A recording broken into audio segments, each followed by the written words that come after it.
ಒಳಿತು ಮಾಡು ಮನಸ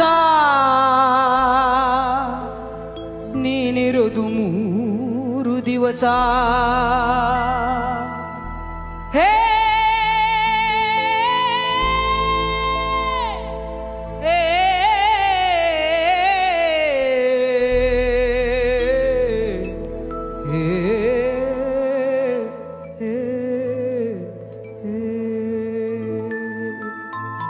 ಒಳಿತು ಮಾಡು ಮನುಸ ನೀನಿರುವುದು 3 ದಿವಸ.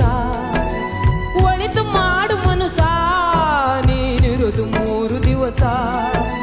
ಉಸಿರು ನಿಂತ ಮ್ಯಾಗೆ ನಿನ್ನ ಹೆಸರು ಹೇಳುತ್ತಾರ. ಉಸಿರು ನಿಂತ ಮ್ಯಾಗೆ ನಿನ್ನ ಹೆಸರು ಹೇಳುತ್ತಾರ. ಹೆಣ ಅನ್ನುತ್ತಾರ, ಮಣ್ಣಾಗ ಹೂಳುತ್ತಾರ, ಚಟ್ಟ ಕಟ್ಟುತ್ತಾರ, ಒಳಿತು ಮಾಡು ಮನುಸ ನೀನಿರೋದು 3 ದಿವಸ.